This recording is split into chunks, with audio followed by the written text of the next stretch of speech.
Welcome to this episode of the Comedy Defect Podcast. My name's Winter Phonander, I'm a comedian, and this is my show. So welcome to the show, guys.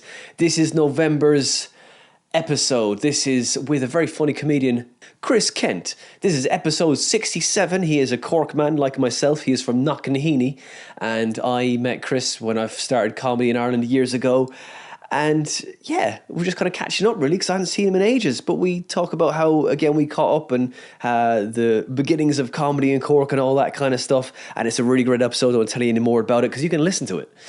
So you can follow this podcast on Twitter. We're there at The Comedy Defects. You can follow me at Winter Dominus. That's DOMINUS. Winter Dominus. I'm on Instagram. I'm on Twitter. I'm on all the social medias. I'm on YouTube. Oh, the whole lot. I'm Winter D on YouTube. That's what's going on.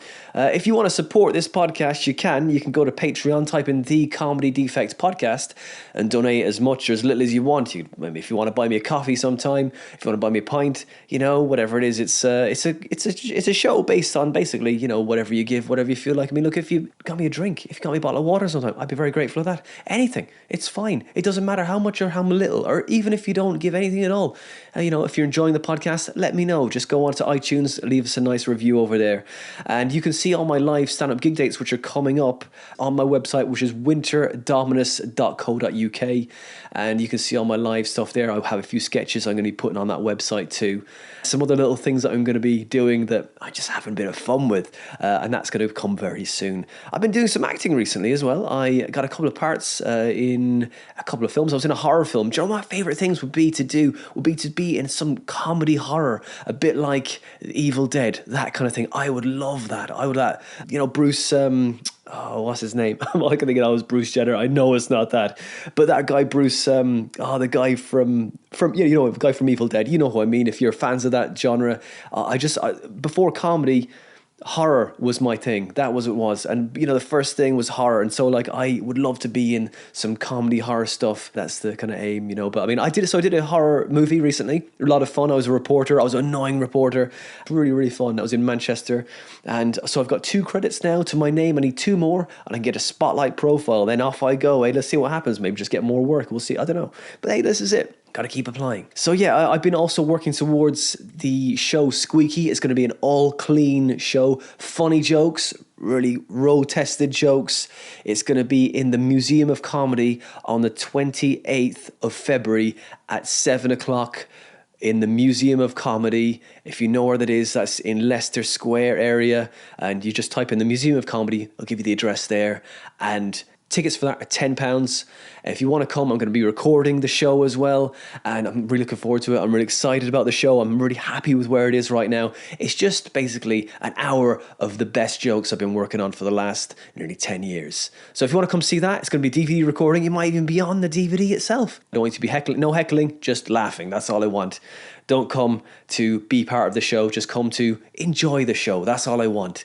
And so that is happening. Squeaky. There's a Facebook page about it. Go and check that out. Go like it. Go see the updates for that.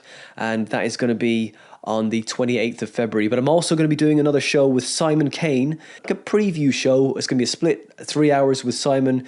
I'm going to be doing the first hour. He's going to be doing the final hour. I'm going to be doing my show Squeaky, and this is going to be in Hemel Hempstead Town Hall on the 24th of January. That is in 2020. 24th of January 2020. It's going to be at 7:30 to 10:30. So I'm going to be at the beginning with Squeaky, clean shows. Simon is going to be at the end doing his Every Room's a Panic Room when you overthink things. That's the name of his show. Mine's called Squeaky. A nice one word. But that's it for now. This is episode 67 with the very funny Mr. Chris Kent.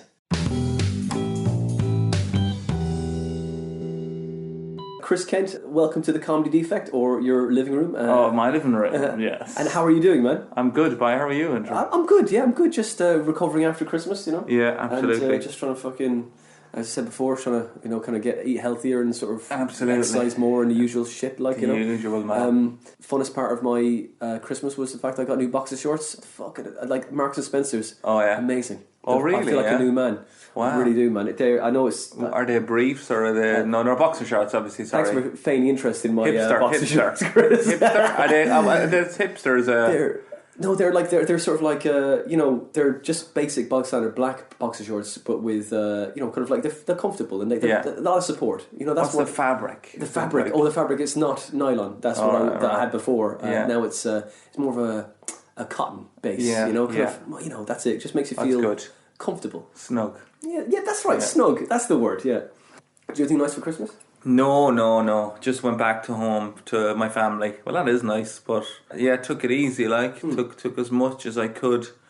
I sort of plugged out of the internet for as much as Christmas as I could. Mm-hmm. I turned it off because I'm promoting a new tour in Ireland, and I've been doing it for the last 2-3 months leading up to Christmas, and I turned it all off on Christmas Eve. I turned it all off. I took them all off my phone initially, and my phone's a bit wrecked anyway, and I have an old Nokia that I put my SIM card into, But then I lost my phone when I landed in Ireland on the 27th. I lost my phone. I couldn't find it, but I wasn't even bothered because it's a bit battered. And eventually I found it 4 or 5 days later. It was in my dad's car the whole time. So I properly managed to stay out of comedy. Right. And it felt good. Even for the first day or two, it did feel a bit weird because you're in such a habit of checking stuff, Yeah. Your social media. And you trying to your emails and trying to find something somewhere or hoping that something's going to come true for something else. So I gave up on hope basically for a week, and it was brilliant. Yeah, you find that just that extra time you have is amazing, isn't it? It's it's brilliant. I've loads of time to. What do I usually do? Oh yeah, I used to just relax. Yeah, just sit there, just kind of enjoying life a little bit, rather than just going, oh god, I need to check that as well, and doing a round robin of it. Yeah, and it's amazing how quickly you get back into it. I've only turned my phone on now 2 days ago, and I'm straight back into the habits. Mm-hmm. I'm trying to break them. I'm trying to go pick certain times of the day to maybe. I'll have to manage it more really. You'd have to sit down almost and say right. Because I thought I try and put up a new video or something every week or every 2 weeks leading up to the tour. So I just need to sort of. But then you put the video up and then you want to know how the video's doing, and then you're getting notifications and comments, and you're down a fucking rabbit hole of it, Big time. So I need to manage that a bit more, because I definitely felt a shift in my well-being, just by having an old phone, and just by I was bored some of the time as well, but that's brilliant. Totally. It's lovely to be bored, Oh god, yeah. Then you can decide what to be entertained by, rather than just be forced to, this you like this, don't you? Yeah, I do, but I don't want it right now. I want it later, That's the problem with it. It's constant, isn't it? So what's your name of your new tour? Looking Up. It's my latest show that I did last year in Edinburgh. Yeah. This will be my third Irish tour. Yeah, slightly trying to get it a bit bigger every year, know. Yeah. And what was I came to your show last year? What was that called? Moving On. Moving On. Yeah, it's great. I enjoyed that, man. That was good. Yeah, that was lovely. I really enjoyed doing that show. And it was about there's a lovely routine about running, and you're doing the marathon. You're doing a marathon. I am. I'm going to try and do a marathon. I've committed to it. That's what I did. I was just running over Christmas, doing a lot of running and nothing else, Yeah. I love running, but I've always been turned off a marathon because the dedication and the long days of training, Yeah. It's kind of good too. I think that's why I always enjoyed running. It's because I don't really go out. You don't go out with your phone. You're not checking stuff. You're just out there for an hour or two. So it's good for you. So yeah, I'm doing it in May. Yeah, I'm doing it Milton Keynes one because that's the only one that I could. No offense, Milton Keynes, but. That's the only one that kind of lined up properly for me, Yeah. And it's nearby as well, isn't it? No, it's not. It's only an hour and a half away, I think. So. Yeah, a lot of roundabouts in that one as well. Is there? A straight bit, a lot of long straights, and then a lot of roundabouts. I've driven through Milton Keynes a few times. It's very flat, as I said before. I think you finish in the stadium or something. Oh yeah, you run into the stadium. Oh yeah. You feel like Rocky then, right? Yeah. Well, except there'll probably be 15 or 16 people, so. Yeah.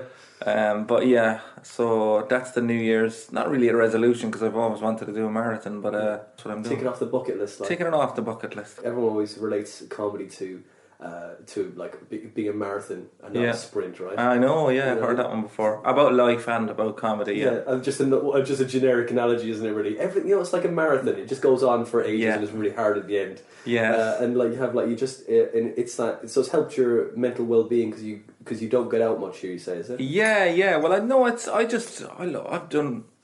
been running since probably I'm 14. I was boxing when I was between 14 and 19. and part of the boxing training was running. Yeah. And it's something that I always enjoyed, you know. There was a certain run before training. Yeah. And I just couldn't get my head around it when I was 14 or 15 that I'd ran that whole distance that my dad sometimes drives in the car. Yeah. It's like I ran all of that. And looking back, it actually wasn't that long anyway. Yeah. But I kind of loved running from there on, like, you know. The proof of what your body can do. Yeah, it's mad. And then I've only done a couple of races, but I'm fairly competitive on the day. Like, I really try and pass a lot of people out and get a good time. Like, you're from Cork, aren't you? Knocknaheeny. Yeah, absolutely. Yeah. And when I ask you about comedy now, like, so because I met you like years ago, a long time ago, wasn't it? In the LV in Cork. I love this reminiscing about this stuff. Yeah, McCurtain Street. McCurtain Street, that's it. Yeah. They used to do that little corner of the Doritos stage in the corner of the the Carac House Comedy Club. That's right. Run by Pat O'Shea. It was Pat O'Shea and Paddy O'Shea and the Paddy O'Shea. Lads, Well, it was kind of like Pat O'Shea came in, but who was running it before? It was Martin Henson. I think ran it first, and then Pat O'Shea came on board, but. Yeah, that's where I started. Is that where you started as well? I started in there, yeah, that's where I kind of started, in LV, yeah. And it burnt down, didn't it? Did it? Yeah, it burnt down. I didn't know that. No, maybe I did hear that. There was a fire in the kitchen or something, was there? So you started in Cork. You did boxing. So what was it? You just wanted to be... You got punched in the face, and then you punched in the face. Punched in my confidence. I'm punching my ego. Yeah, I'm too confident. I want to just destroy myself. No, I wasn't confident at all, actually. Right. Oh, God, no. So I started off in a different place in Cork, in Jim Cashman's, upstairs in Jim Cashman's. Was that still going when you were there? I don't think... Oh, yes, it was. It was. Tiki Lounge with Johnny... I my don't know. God. Because it was on just off... just next to the fucking shopping centre, isn't it? Sorry, I'm actually probably named a different pub. It was near Paul Street Shopping Centre. Yeah, that's what I mean. Over by the Opera House, yeah. Yes. Tiny little room, that's upstairs. where I did my first one. Yeah. Upstairs called the Tiki Lounge. Yeah. Johnny, God, sorry Johnny for not remembering your name. Yeah. But he gave me my first gig in there, yeah. And it was brilliant. Very lovely little spot, yeah. Yeah. Oh, I definitely didn't have confidence. I had confidence between a very small amount of friends, like, you know. Yeah. I was definitely not outgoing or anything like that. And it was a big surprise to everybody when I said I'd do it, because I was very quiet. I would say probably bordering on like, oh my God, he is painfully quiet when I met new people, like, you know. Yeah. It's the old thing, isn't it? You see people doing it and you think, yeah, I could do better than them, or you're motivated by people being shit, like. Yeah. Just get angry about it, like, you know. Yeah. You could go, I could do as bad as that, no problem. Yeah, and that's the anger is the thing that also is detrimental to comedy, isn't it? You know, you could go and you come off and go, jeez, fuck, some of those people, I can see they hated me. Yeah. And you go, oh, okay, well that's how I felt when I didn't do comedy before. Yes. You know, but like, so you that sort of painful introvertedness, you just was like, oh God, this is too much to bear anymore. I remember keeping on because I was doing it like Des Bishop came to Knocknaheeny to join the hood. I didn't find out about it until it was nearly finished, but I don't think I would have done it anyway, to be honest. It wouldn't have been in my bag because it was too unknown to me. And then I started to go and see Jamie and Pat in these little comedy clubs, and that was my first experience to like, oh my God, there's something else here. These guys have been running comedy in Cork for years. Like, I was hoping someone would will me into it, dropping hints and stuff, and say you should give it a go. Like, but no one ever did. So I just kind of went, yeah, I'm gonna do it. And I've absolutely loved it. Obviously, it's been a roller coaster. It's class. The last time gigs I did with Paddy was this is like fucking when I'm first starting out, right? Pat O'Shea gave me my first headline spot. Oh yeah, it was in the Crack House or Crack House, Paddy's pub. You know, Paddy's pub on Patrick Street. Oh, you know, did it move? Did it? No, it didn't move because the LV closed. They went down. Did it go to Did it go upstairs in some pub? That's right, upstairs, yeah. It was upstairs. A little windy staircase, wooden staircase upstairs. Next to the toilet. Was that down by the English Market, no? Up. No, it was the other side. You know, you had the place where they, across from HMV, used to sell tickets. Oh, yeah, so across from there was a place to sell tickets. And next door to that was the Paddy's Pub. Just a sandwich board outside. Oh, yeah. Comedy upstairs. And they've got like 10, 12 in, like, and fucking hell, my first headline spot, I was drilling the shit out of it, like, and and the shit that I had, I was like, fucking know this, and full of fucking joy with it, like, and shit material, but you're like, fucking here we go, like. But Alan Hurley was on before me, right, and he was doing an impression of David Gray. Doing with the shoes on his knees and everything, like, you know. And he's like, and this is in the time when of DV tapes, like, and Alan was like, "Do you mind filming my set before I go?" "Yeah, no problem, Alan." Filmed his set, and like it went well for him. Fine, no problem. I'll send that to you. Put my fucking started me, and as soon as Pat introduced me, the tape ran out. Oh no! I was like, "Fuck!" First headline spot. I mean, it would have been fucking great to see. Cause I really enjoyed, fucking just full of beans. Like I was just fucking having a great time. No matter what happened, I would have had a great time. But it was like, oh bollocks, that's just fucking typical, like, you know. Yeah. But man, I used to really enjoy gigging in Cork. Man. I go back in July, but do a few spots. But good. We go to Dublin as well. Nice bit of comedy there in Cork. I've been there a couple of times over the last year, and there's a few things going on. Like there was when the Crack House was there, and the Tiki Lounge was there, and there was another few odd nights, and City Limits was obviously there, but I didn't gig there until I sort of came back from Australia. There was a bit of a vibe there, but then for a while it was City Limits was probably the only comedy club there, and I don't remember there being a circuit of comedians down in Cork for quite a while, but now there's a healthy enough bunch of lads down there, and I went into the Coco Club there last year to sort of try some new stuff out, and then I did a little preview there of the show I'm doing now, and there's loads of brilliant comedians there now, and there's a proper little, because when I was starting out there was a little clique, not a little clique, but there was a little gang like myself, you, Johnny P was his name actually, Martin Hencham, the O'Shea's, there was another few now as well. What's the name now? Kevin Goldsmith was there. So there was like a nice bunch of comics from Cork, and we'd go down to Kilkenny and we'd sort of merge with some of the Dublin acts. But for a while I think there wasn't a lot of people doing it in Cork, but now there's loads, there's like 30 or something. Do you still do boxing? No, I'd love to though. Yeah. That's it. It just takes over the life, doesn't it, comedy? What else can you do, like? Yeah, I love to. I mean, I gave up boxing a long time before I took up comedy, but I loved it. I was so...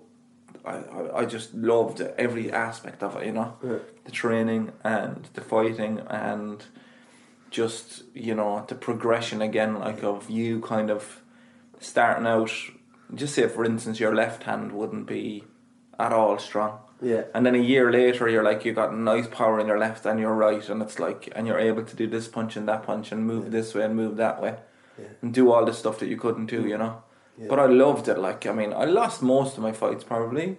I came at it late. I joined when I was 15, and I was fighting guys that were boxing guys sometimes that were probably had 100 fights more than I did. Yeah. So I was, but I kind of wish I had my time back in some ways, because a few fights I pulled it out of the bag and I was digging in, and then other fights I remember just getting in there and knowing too much about the other guy. He is a 4-time All-Ireland champion. You have your 7th or 8th fight today. Yeah. So therefore...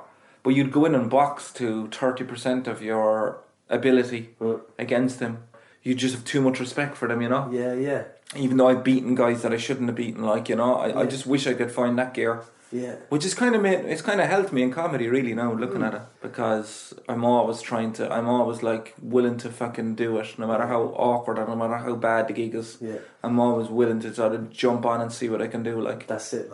Keep trying something different. You fail, you fail, and you can incrementally see yourself getting better and stronger. Absolutely, mentally and physically as well. It's all connected as well. Huh? Yeah, that's it, man. It's very meditative, Yeah, but with comedy, then you do see yourself getting better over the years, and then you get better, and you feel like you're hit a glass ceiling as well, I suppose, which is difficult to deal with. Yeah, better than a glass jaw, I guess. Yeah, absolutely. But you do feel like, oh fuck, what can I do here now? How can I get to the next level? Because I feel like I'm definitely good enough, Yeah, that's it, and just try not to get fucking depressed about it. Try not to get depressed, which is a daily task, isn't it? Of course, man. That's it. You gotta stay healthy, man. That's it, mentally and physically, right? Yeah. So, do you do any other thing apart from comedy? Just pure comedy? Do you act, or do you voice over? No. I mean, there's not much call out. I mean, they call out for the Dublin accent here. They do, yeah, but they don't call out for the Cork accent, right? In England, is it? Yeah, in England, right? Oh, right. I didn't even know that. Actually, I weirdly did a self-tape yesterday where I had to do a Dublin accent. Oh yeah. Yeah, and I auditioned for something. No, I don't think I'll get it, but I had to do a whole scene where I was a Dublin cheeky chappy fella, you know. Yeah. And it was great fun actually doing it. My wife does all the self tapes with me. Great. And she's great. She's not an actor, I think, but she's a director. Like she's a self-appointed director. Yeah. She's no problems telling me how shit I am. And same with mine as well. she's like, don't. What are you fucking playing at? Like, Yeah. but Your manager, like by default, right? I'm the same. That's my same manager as well for me. Yeah. I've done a tiny bit of acting, like small, but I did the Young Offenders there last year, and I did a tiny bit in that. I did an audition for it, and I was kind of getting one bit of the audition, and then the other bit I just couldn't, because I'm not an actor, I'm not this, and I just couldn't envisage the scene, or I couldn't really do it, and it was only for kind of an extra anyway. So he called me when I was in Edinburgh that year, actually, the year you came to see me. I don't know if I had a dodgy haircut when you came to see me or not. Oh, because there was another year I came to see you, and I saw you with Brendan Burns inside doing the wrestling show. Oh, yeah. And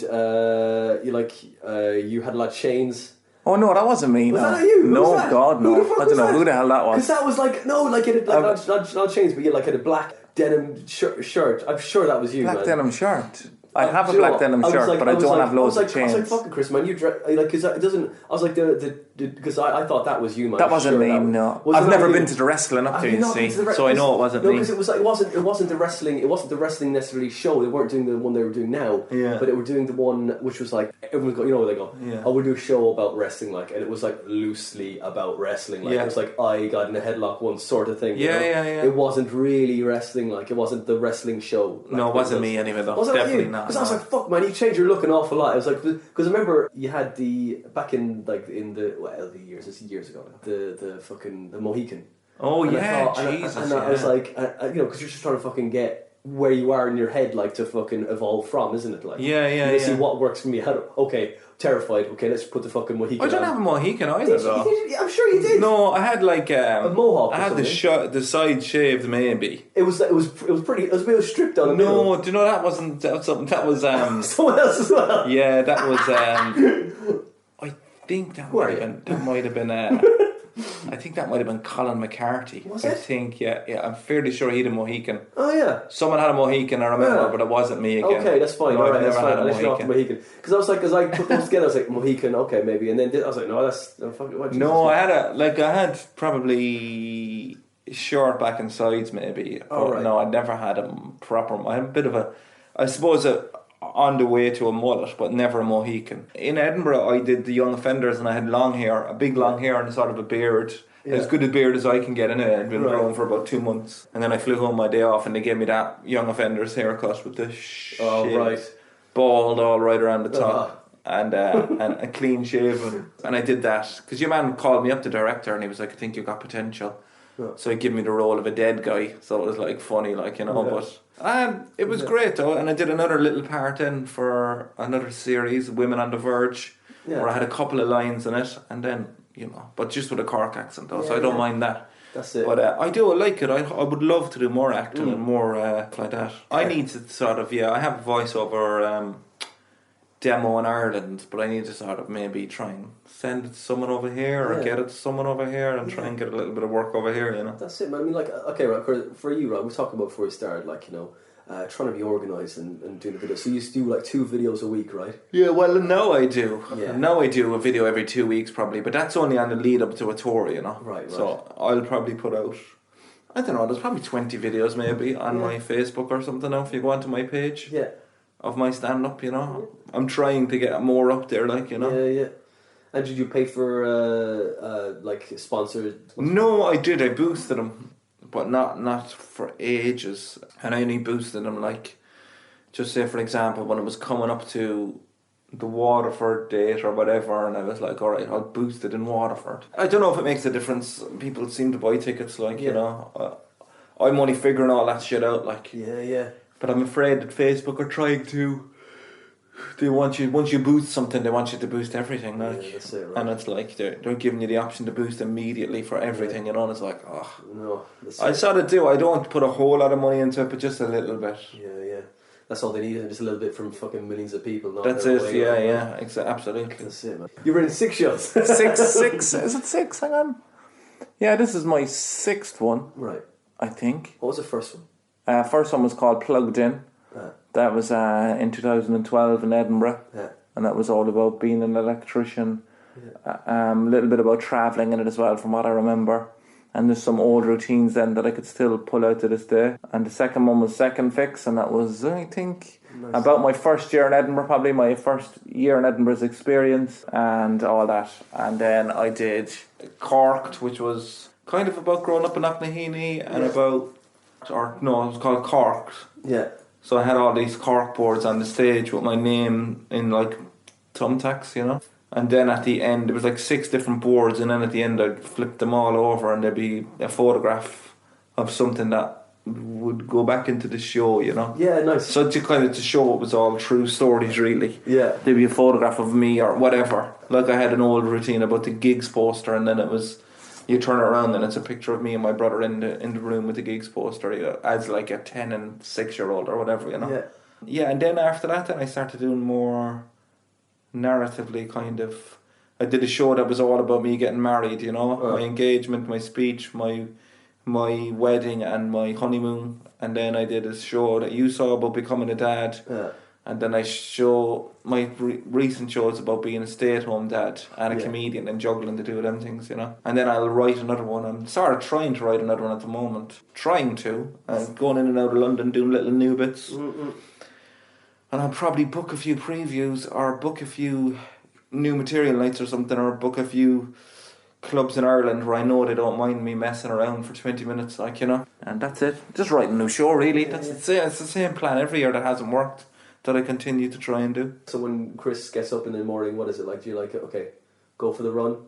What's the make it as mundane as possible? Don't try and make it fun. No, I don't, but don't worry about that. Well, I look after my young fella, like, so it's getting him ready, and he's only just started going to like preschool, you know. But he doesn't go every day either. So depending on the day, like if I drop him, then I get up. He sort of has. We're all up around 7 anyway. Like have an hour before my wife goes out to work. Drop him to or nursery or whatever, and then I probably have 3 hours on the days. Sometimes it takes you that long just to reply to all your emails and invoice people and update your website, like, you know. It's hard to keep on top of that shit without doing your writing as well, like, so. But it's more like, for me anyway, writing is more, it's more quality than quantity time, like. You have to be in the mood for it, and you don't have to be, you have to also sit down and try. But like, you kind of know when you're onto something, you know. And you know when you have a good 2 hours under your belt. Yeah. Like I think for me the golden time is 2 hours. Yeah. 2 hours is good, yeah, I agree, yeah. Like more than that, you're like, oh fuck. 2 hours, you're getting a bit itchy feet. Yeah. But also, if you're really like on a deadline, 2 hours, but then take a break. Yeah. And remember that you can actually do a run or go for a lunch or something, and it's the discipline to go back for another 2 hours then is what's like, that's where you're going to start making changes. Like, that's where it's going to start making an impact, because it's all well and good doing the 2 hours and going, oh great, I'm fucking really proud of myself, and then leaving it go and then trying 2 hours like, you know, a week later and being like, that didn't really. And then, you know, waiting for that magic 2 hours to happen again. Yeah. But I'm trying to be a bit more writing on stage a little bit more, which I've never done. I'm extremely scripted, but I'm trying to be a little bit more loose. That's probably my goal for 2019. With like just bringing a few ideas onto stage when they're not really fully fledged out, and just trying to see where they go and recording them, and then going back and writing on top of them, you know.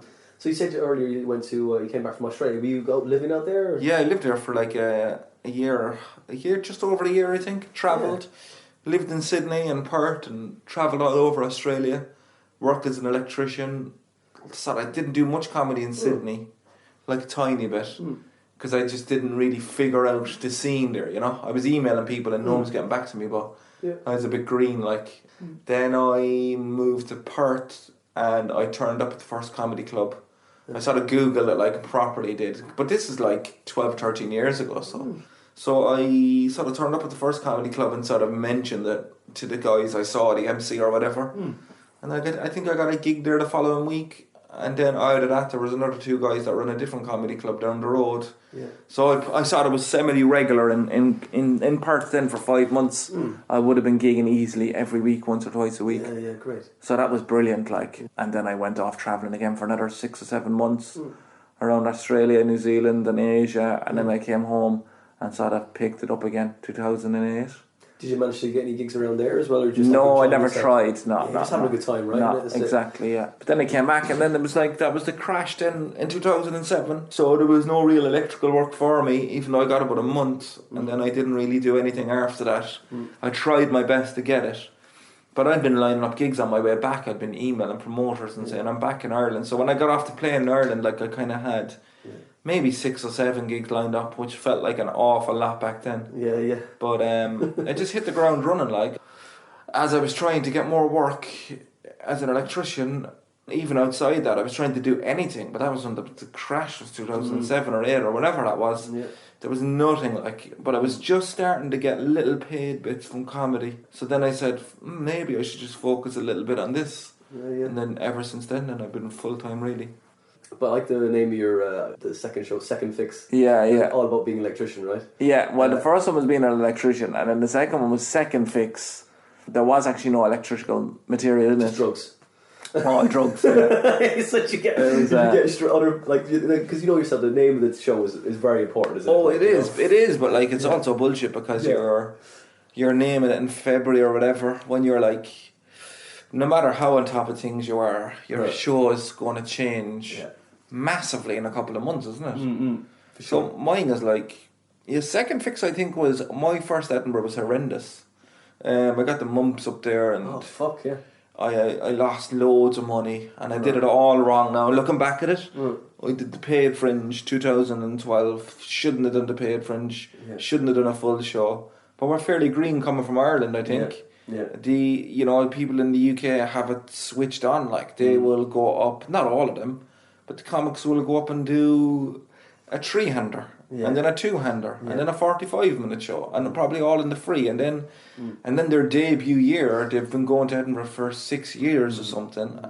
I mean, I would have been a busy comedian in Ireland, but looking back, I was only doing 20-minute sets, and I had an abundance of an hour. Like I had easily an hour and a half that first year to pick from. The show wasn't the problem. It was me and my legs, I suppose, for doing an hour every day. All the other shit that you don't think of. Flyering and just the general gruel of Edinburgh, because the Olympics was in London that year as well. Oh fuck yeah! Right. So it was apparently it was much more quiet up there. Right. Yeah, I just did it all wrong, and I got sick. I got the mumps. I had to cancel shows, and So the second year was as hard as Edinburgh was, and I really found that first year so hard. I wanted to do it again. I felt like it was like a drug, so that's why I called it Second Fix. So it's like, I'm going back, I can do better than that. And then I was kind of starting from scratch. I think I had one bit of material, I probably had 5 minutes or something, whereas the first year I had an hour and a half to pick from. So maybe a little bit more the second year, but I had a lot more to write in that year, but I had a much better year then. Second year. But like, do you find that like coming from Ireland, do you think that like you have, as you said, the boys over here have it kind of nailed down? They go like, do they have the progression of like, okay, up there with like a 3-hander or a 4-hander?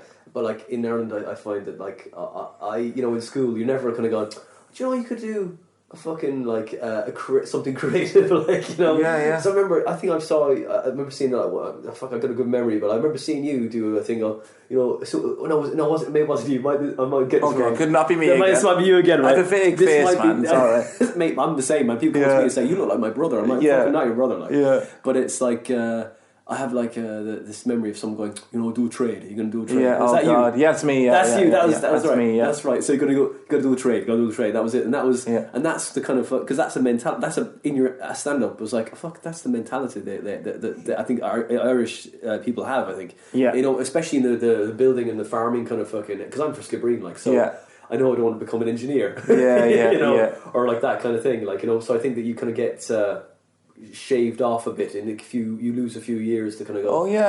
Like, you know, I mean, not saying that's detrimental, but you know, I know what you mean. It can be. You're not taught that's an option. Do you know what I mean? I'm still very happy I did all that though, because it ended up leading to so much material and so much. You lived the life, like people that influenced me, like and other people I met on building sites, and I'm very glad I went into work orientated stuff. And for the good times, I loved it. I make a joke about being a bad electrician, but I'm not. I loved it, and I travelled. I had one of the best years of my life in Australia, working for 4 months, building up a load of money, then driving down the Great Ocean Road.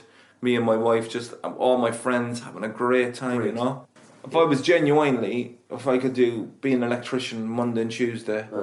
Every week, and that for me, I would rather do that to take the pressure off, and that would sort of cover a bit of my rent, and then I could do comedy the rest of the time. I would do that if that was handed to me. That's it. If I could do that with someone, I would do that. But no, the point I'm trying to get at is like, I think they have it a bit more. Well, they had it. They're getting more sussed in Ireland about, because I didn't have a clue about awards, even reviewers. I didn't know that, and I got a couple of harsh ones my first year, and mainly because I was misdiagnosed with the mumps as well, and I was told by the first doctor I didn't have the mumps because I had the mumps before, and I just continued to gig. And I was just like, Jesus, this is such a hard festival, but not knowing I had this fucking virus, and I was half dead on the stage, like not half dead, but I was just like, there's nothing there, you know.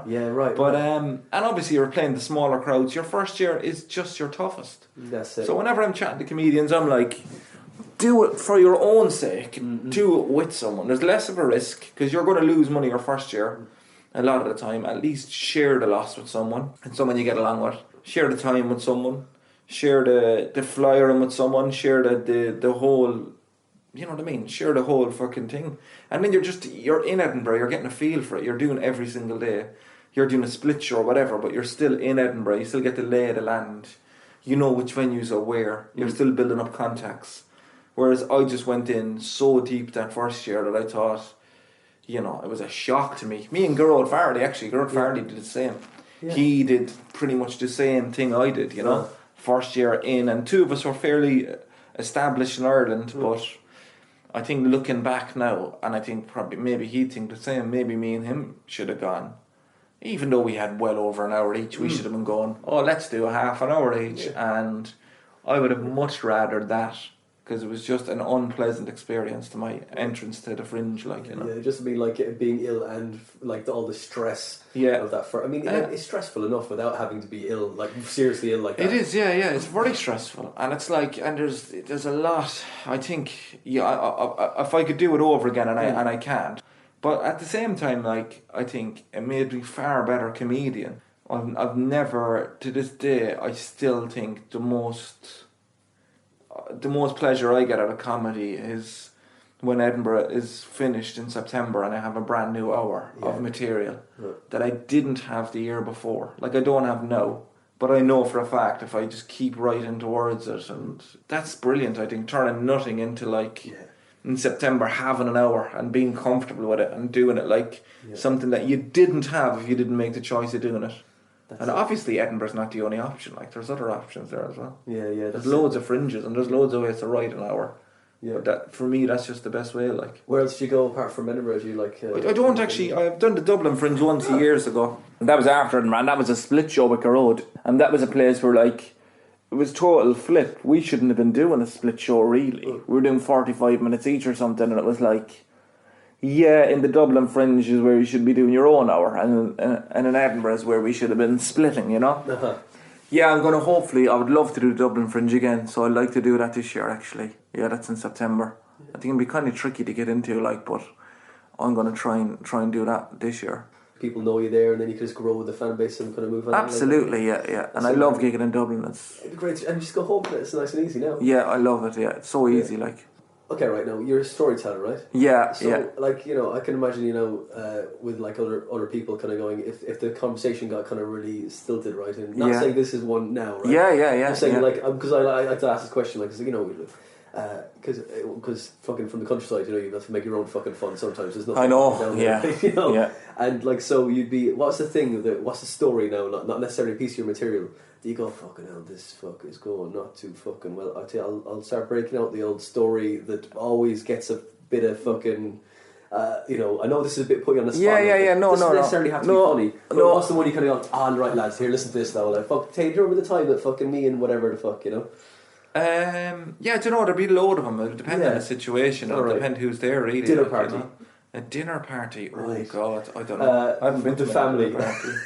I don't know. Is it PG only? I mean, it doesn't have to be like, you could change the names to protect the innocent. Yeah, I think sometimes I have stories that are so unbelievable that I kind of have to really play them down almost, and people add legs and hands, or whatever the expression is, arms and legs to stories, and I just think, no. I'm like thinking it's actually almost unbelievable the way it is, you know. Well, I think in comedians, if it's around comics, I'll always go to, and it's not necessarily when the vibe is dead. A common one that comes up with comedians is when it's fucking back and forth. It's bad gigs, isn't it? That's a big one. Like if your car change, that's it. Car sharing. Yeah. It's like bad gigs will come up. So I've loads of them. All right, go on. You hit me with the worst gig then. Come on. There's loads of them. So there's like number one, the one that just like you think the greenest one where I thought, and you know what, the gig actually didn't go that badly. But just thinking about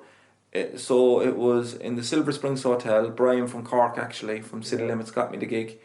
It wasn't really a corporate.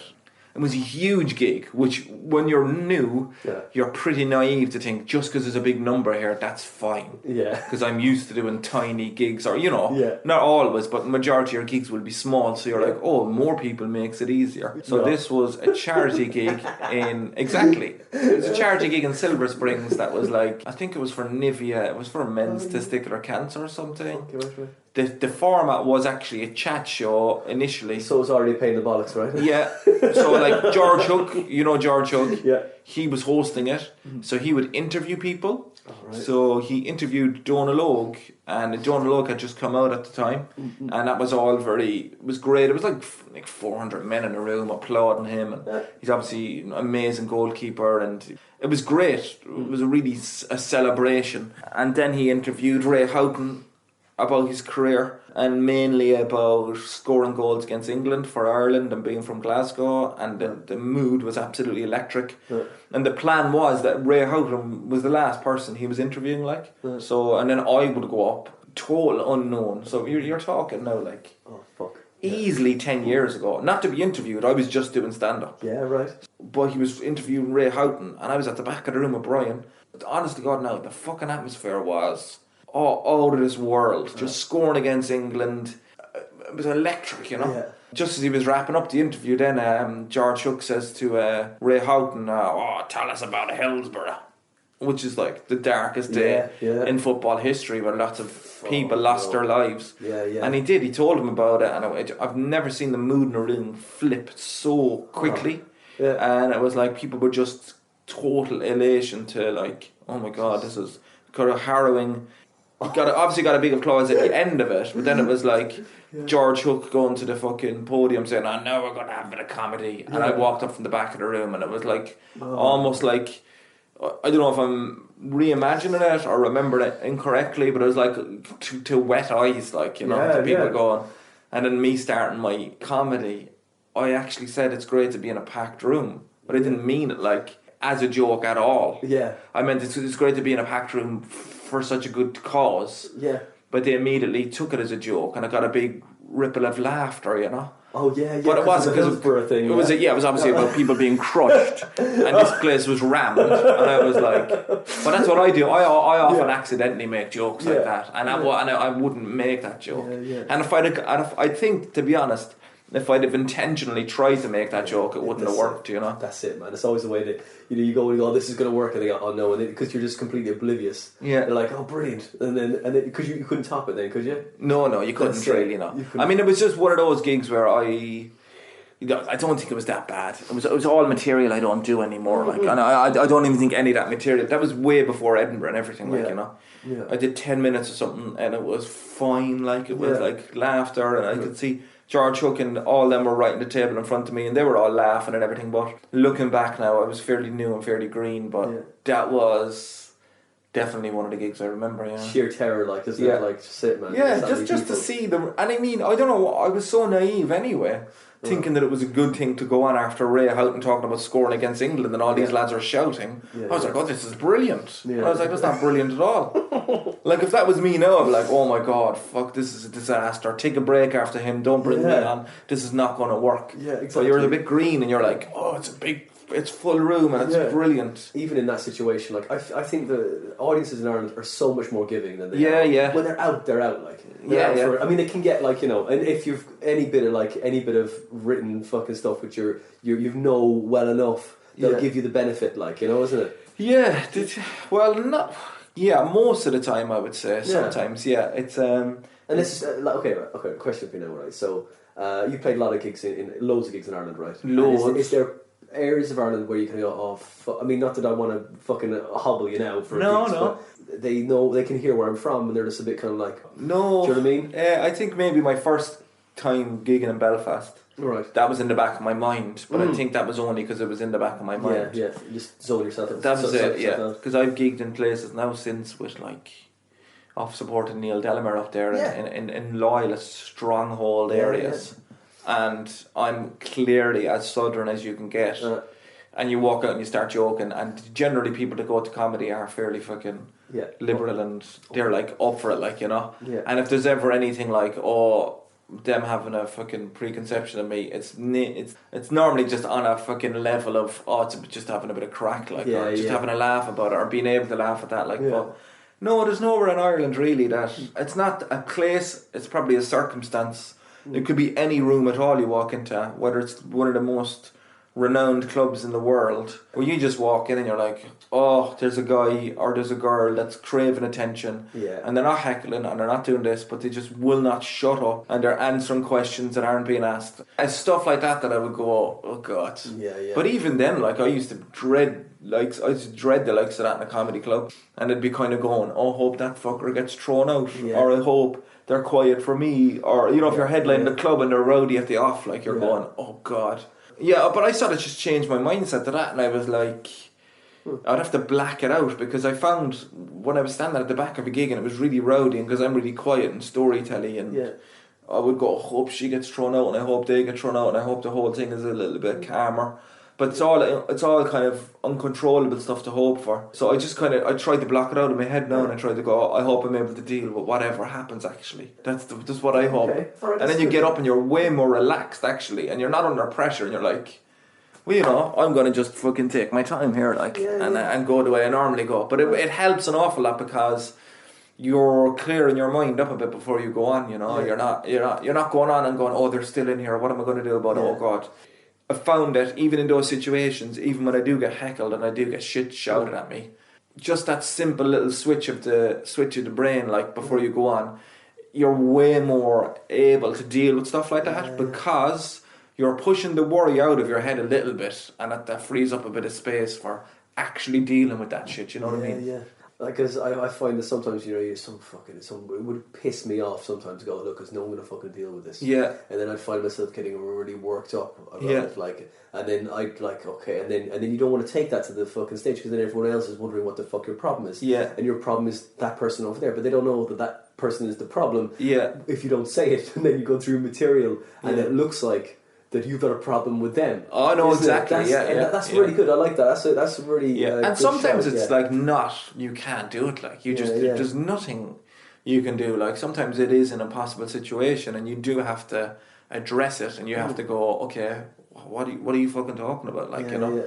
But more times than not, I think like that. Yeah. If it's a big room and there's someone up near the stage that's being a prick or being annoying, as soon as you shift your attention to them, 4 rows back, these people aren't annoyed by that person. So you really have to make a judgment call on, am I gonna take the attention away from the rest of the room? 80% of the room are totally fine with it. Yeah. If you can do it really quickly and really like get a little quick punch in there for them, or a quick give them a quick look or whatever, then or involve them in a routine somehow, but don't. Especially when it's people like that and trying to get attention. The worst thing to do sometimes is to give them attention. Like, I love seeing MCs over here actually when there's a guy in the front row dressed as a fucking massive cock or a cat, something stupid. Or just like a stag do some shit like but that. I think it's brilliant. And I when an MC goes out and just ignores them, never asks them, when are you getting married? Who are you getting married to? I think it's brilliant. You see people with Christmas lights in their beard and a jumper on and a big hat, and they're just like waiting for it. Totally. And to go out and just ask the person that's dressed so casually next to them, what do you do? Or where are you from? What are you doing here? Some people go to the comedy club thinking they're at the fucking darts or something, isn't it? I know, What are you doing, like? They also think like, this is it, we're going to be ripped to shreds, or I'm going to rip them to shreds. It just doesn't work like that at all. Yeah, that's it. I mean, the way I see it is like comedy is bringing it back to the phone thing. It's one, and comedy in the cinema and stuff like that. It's one of life's few opportunities where you get to switch your phone off, kind of switch your thoughts off, and just engage with something else. And some people just fucking don't do it. They're so distracted now, isn't it? That's what they just like. They're definitely a bit easier distracted. That's it. So storytelling must be much harder now. It can be. No, it can be. Is it separate? Is it different? It's so a contrast. It's different. Like, I mean, weirdly enough, like, I think because I speak low, softly, slowly, it makes people that are chatting more self-conscious, so they will stop talking. It will self-police itself, and then they'll look in. But it's fairly like, I try to be dense enough with jokes anyway. So even though it's storytelling, there's a joke every. It's not a setup and punchline, but there's a joke every fucking 3 lines and stuff. Yeah, something like that. Like there's a joke. Like it varies. Like, but there is jokes the whole time. Yeah, but there is routines that lead.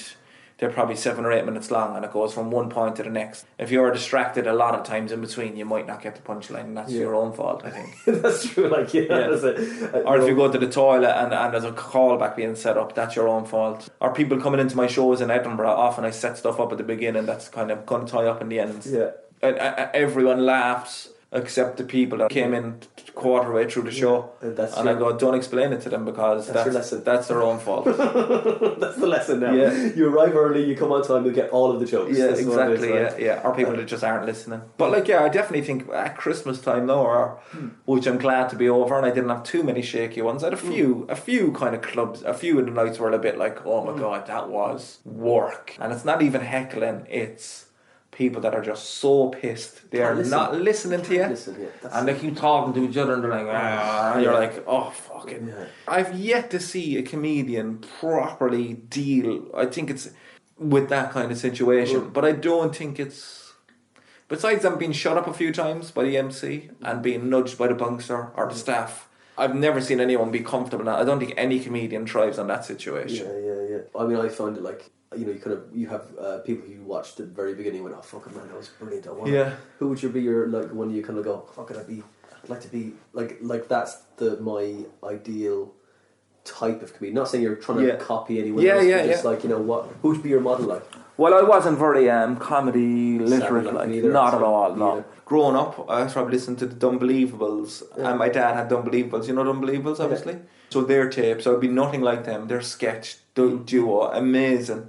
And Father Ted, which is just like, that was the kind of comedy I was into. Some stand-up then, I remember one of my friends giving me a Tommy Tiernan's first DVD, and I was like, holy shit, this is amazing. Never thought, even in the same vein as him, like, because I wasn't, my life is on its completely different spectrum, like. Yeah, I don't think I ever tried to be like anyone, but I was definitely like inspired probably inspired by other people doing it, other open spots going, because I wasn't inspired by fucking big names like that. It was like people like giving it a go, like that were a nervous wreck at the side of the stage. People going, oh my god, she is absolutely shitting herself, and she's got writing all over her hand, and she's going up and she's making people laugh, and that was the biggest inspiring part to me, because I was not a confident person.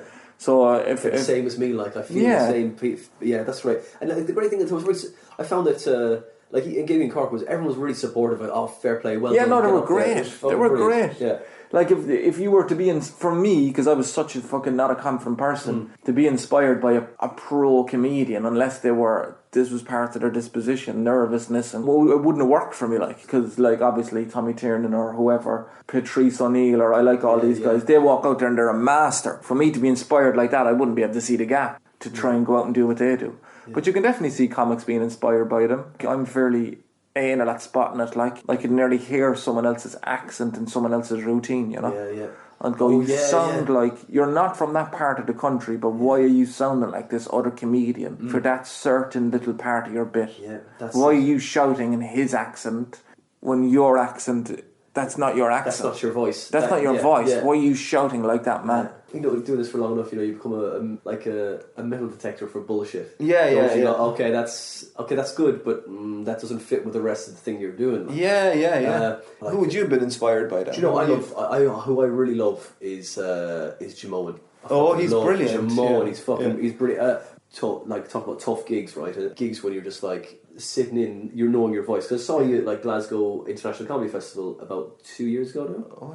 Like in Leicester Square. I messaged you because I was like, I haven't seen you in years. Like, I was like, fucking how's it going, man? And it was a really tough night for a lot of comics. Yeah, it was kind of empty, wasn't it? Yeah, but like, I mean, and half the people left after the break, and it was really shitty. Mark Nelson. Mark Nelson. He's Scottish, isn't he? Yeah, he is. Yeah, so brilliant. He was great. But like, I think that. Like everyone had a tough night, but you closed the. I think I was near enough closing. It was on late enough in the night anyway. Simon Munnery was on. After you or something, wasn't it? But no, you were great. Like you just kind of held the line of like your thing, and I think you say you're so slow. Sometimes you see people from the previous. Talking back to not getting head up, like things go okay. Those people at the top they did okay, like they just they got through it, like but. Okay, well, we're not going to come out here now. We're going to get the big guns out. We're just going, we'll do what we can. We'll fucking just tip away and like get on board or not, like you know. Yeah. But like talk about the voice. Yeah, for me, I mean, I have various different comics who I really enjoy, you know. But like, I'm not going to be like them, but I really enjoy what they do because I think that. I'm the same. Yeah, I love there's certain comics I think are just fucking I absolutely adore what they do. Yeah, like Jamal, like you see him like do the like he doesn't really have a narrative, but like. Yeah.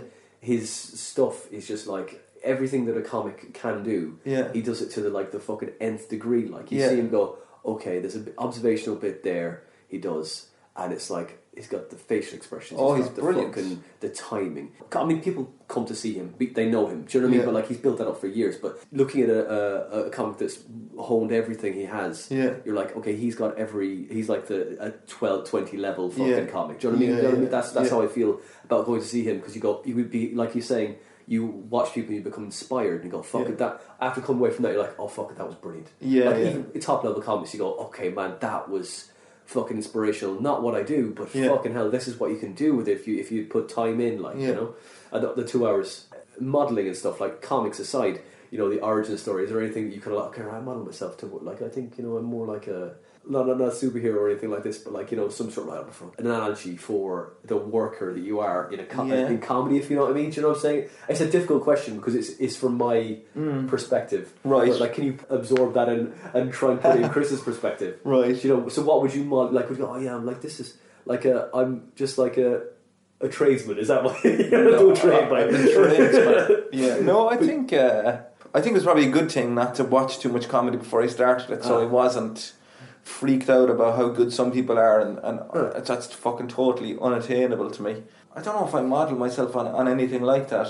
I would say, I don't know. But it's like, I mean, for me, like I would say I am the quiet, very surprising. People are very surprised I'm a comedian a lot of the time. It takes me a very long time to get to know someone socially and actually properly interact with them, and I can still sometimes be very awkward, even with friends of mine. Like I can just be a bit really in my own head. So if I'm to model myself on someone like that, it's someone that like you are surprised by what they do. You are very surprised that really that guy is, or you know, like that girl is a kickboxing champion. Wow, she just, but you know, that's the girl that you know what I mean. Like, or there's certain guys that you look at. And you go, oh God, he's handy, man. He is. Do not mess with him. And you're like, really? That guy? That guy? Not necessarily a small guy, but you know what I mean. That guy. who doesn't really peacock, or he's not aggressive, or he's not. Harmless. Yeah, I'm a serious introvert, and I still get very self-conscious about stuff. So if I was to model myself in anything, I would say what's a surprising character that you know? Who's a surprising one? A superhero, then, really, isn't it? Two different personas, isn't it? Stand-up is your superhero persona, if you like. But not necessarily, you don't have to be, but like that's just this, like Clark Kent, isn't it? Clark Kent. You need to do that. I don't know if I never done jokes about that. You did, I'm sure you did. Or maybe I did. Pair of glasses, you're like, look, Chris Kent, and then... No, that wasn't me either. That was... I'm fairly sure that was Jared Regan, I think. Was it? Yeah, he took off his glasses. Oh, yeah? He did it about something like pooing. Oh, right. But I made a bad taste joke about Superman, I think, one of my first jokes. It was a bad taste Christopher Reeves joke. Yeah. That I was okay did. back then, though, wasn't it? It was allowed back then, wasn't it? Well, I mean, also, I was a bit new. And back then, I would just do anything for a laugh. Didn't matter what it was. So I was getting a laugh, that was it. I never questioned anything. Which I don't think is a bad thing necessarily either, once you're like, you know. Learning, isn't it? Yeah, no, I think because that's the main thing. People just are so surprised when I tell them, especially when I meet them in a situation where it's work orientated, or it's a girl from my wife's work, or someone from my wife's work. It's like, really? Or family that I don't see very often, and then I bump into them at family events or anything, or I'm like, I'll probably come across like the most boring fucker in the world. But I'm not. It just takes me a long time to click into this place where I can be myself and we can have a laugh. It takes me a very long time to click into that. Okay. So it's like the Hulk, you know, he can't find his anger sometimes. I'm like, it'll take a lot of time for you to find my personality. Yeah. Okay. And sometimes it can be like, people might think, Jesus, he's pretty boring. But as a matter of fact, maybe I'm thinking of how boring you are. Yeah, that's it. Like, I'm like, oh my God, why is this person asking me about this? Or, who the fuck? Okay, that's the end of it. Thanks, Chris. Yeah. No, but like, you know, when there's a situation when it gets really fucking awkward to some people. I mean, asking you the story you break out, like find gigs or finding car shares and shit like that. Yeah. But you know, you kind of go, okay, I could either fucking try, or I could just make this just a little bit more awkward. Yeah. I could just dig into this, because you get to a stage, don't you, in life, when in an age you go, no, I'm just going to sit into this and just ride the awkwardness, and I'm not going to. This other person isn't even trying to fucking, you know, connect in any way. Yes. Because you can really get off on the awkwardness, can't you? Oh yeah. You know, like, do you regularly go, well, this is I'm just going to fucking just going to see how much we can both stand here, like, you know. Yeah, 100%. Yeah. That could be a superpower then, really. Yeah. In the end, you don't have to become the extrovert. You can just be double down on the introvertedness, and then the other person has to fucking sweat. You're taking the extrovertness out of them. You've become the power. That's your power. You're stealing their extrovertness. That's it. You're stealing their outgoing it's so personas. Fun. Yeah. But like, you know, crushing them with your mind. Just some people are just the total opposite. Then I guess I have friends that are total, like, never off. You know, just always joking all the time. And there's comics that are like that as well, but they can be as hard work to fucking be around people that are just like, come on, like, in the green room, come on, stop, come on. You're sitting in Jesus Christ. It's like you're sitting in a room with a chainsaw going, like. It's like they're doing the show to you, or doing fucking hell, like, I'm just doing something normal. Can you not, I've just bought a cup of tea into a gig. Really? Do you have to do a 5-minute routine about it now? Yeah. Oh, Chris with his tea, and you're like, shut the fuck up, like. Yeah. But that's what I like doing that. I pull people on that straight away. Yeah. Like, and I love kind of pointing out how stupid it is what they're doing, like, you know. That's it, man. Okay, well, what's the show you're doing this year? This is the 6th show, Looking Up. That's the one I'm touring Ireland. I'm doing a few UK dates as well. I have London, I think, Glasgow, Leicester, hopefully Liverpool, but all over Ireland then. And all the dates are on my website, chriskencomedy.com. And so that's the show I'm touring. while I'm touring that, I will also be trying to write another one. Yeah. You know, I don't know if I'm doing full, sort of a few things are a little bit up in the air at the moment. Yeah. Don't know if I'm doing a full Edinburgh this year, but at the very least I'm doing a work in progress up there for a week. Yeah. And then hopefully, fingers crossed, touch wood, the Dublin Fringe as well. Oh, yeah, nice. Yeah, just trying to, like yourself, trying to get out there, trying to get into more places and get my face out there a bit more, you know. And so, okay, apart from like gigging all over the place and doing all the festivals, what's any goals for 2019? Do the marathon, I think. I guess that's a goal. And try and be less on social media, probably. Less dependent on it. Try and manage that a bit, I think, you know. Right. Manage that a bit and not be flicking through it the whole time. Other goals? Not really, no. I'm quite content, actually, a lot of the time. Just be happy. Not take it so seriously, comedy, because that is the fucking absolute crux of it. And I've got one more thing I'm going to ask you about. Go on. After seeing your show about becoming a dad, we'll get the name of it again. I forget. Moving on. You're watching a lot of motivation stuff on YouTube. Yeah. I get that all the time, man. I click in and out of that stuff as well. Yeah. It helps though, I find. Yeah, it does. And I totally took a cynical view on. I totally opened a can of worms on how stupid some of it is. Totally. But that's just me. Fucking, you can do that to anything. Yeah, of course. But it's not what you love, isn't it? Right? Yeah, but it's also like, you know, it is often billionaires telling you, totally, telling you how life is great. Of course it is. When you want to succeed as bad as you want to breathe. Yeah. Come on. I mean, that's a bit much. Yeah, that's it. That's a bit much. You'll be successful, but that's it. But I've really enjoyed that, and those routines, man. And I look forward to seeing your show, looking up, and we catch you on your website, Chris Kent. ChrisKentComedy.com. Right, man. Brilliant. Yeah, great, man. Thanks. Yeah, Chris, thanks for coming on the show. Cheers, buddy. Thanks for having me. And that was episode 67 with Chris Kent, Cork man, a man from Knocknaheeny. He's gigging all around the country now. That was recorded in the beginning of 2019, but he's been doing other shows in between. He's got loads of tours going. Check out his website, which is chriskentcomedy.com. Go and see him live. You will not be disappointed. He's a very funny guy. This podcast is on Twitter. We're there at The Comedy Defect. We're on Facebook as well. We have a Facebook group, The Comedy Defect Podcast. You can follow me on Facebook, Winter Dominus. On Facebook, Winter Dominus. On Twitter, Winter Dominus. On Instagram, you know the drill. And you can see all my live stand-up gig dates on my website, which is winterdominus.co.uk. Load of little sketches there. Some other sketches I'm going to be making very soon. I'm going to be trying doing maybe 1 or 2 of those a week. I've got some bits and bobs to play with, and it's going to be really fun. I can't wait to do this other stuff I'm going to tell you about, but hey, just trying to focus on a few things and trying to pull it all together.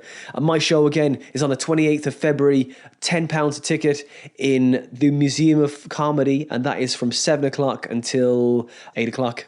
Museum of Comedy, 28th of February, but the pre-show for that, if you live around Hertfordshire, is on the 24th of January. Squeaky, a sort of split 3 hours with Simon Kane. Squeaky at the beginning, and every room is a panic room when you overthink things, which Simon Kane will be doing at the end. So we're going to be doing that in the Cellar in Hemel Hempstead Town Hall on the 24th of January at 7:30 to 10:30.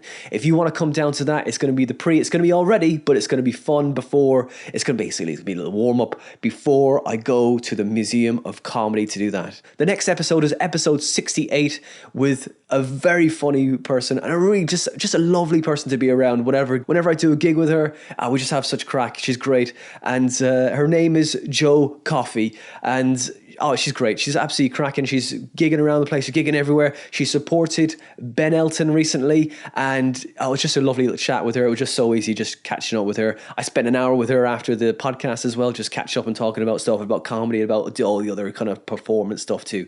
She's such a lovely person and a great comedian. That is episode 68, which is in December, and that's all I'm going to say for now. I've plugged everything, unless you want to give me an early Christmas present by buying me a drink, buying me a coffee, buying me, a pumpkin spice latte or something like that is kind of like the festive thing, with a pumpkin spice nutmeg cappuccino or something. You can go to Patreon, type in The Comedy Defect Podcast and donate as little or as much as you want. Or just follow us and leave us a nice review on iTunes or Podbean or go to YouTube. And there's a couple of people who've been heckling me on YouTube, but you know what, right? That's whatever they want. Well, whatever they want to do. Whatever they want to do doesn't make a difference to me. You know, I will not respond to aggression. I'll just, you know, it's just the internet. You know, some people like it, some people don't like it. But if you do like it, look, give us a like, give us a subscribe. Doesn't matter. Do all that stuff, whatever they say. So that's it for now for this episode of the Comedy Defect podcast. That was Chris Kent. Hope you enjoyed it. Go follow him. Go and see him live. He's a cracking comedian. And you have another equally amazing comedian is Joe Coffey next month for episode 68. And that's it for now. We'll see you then.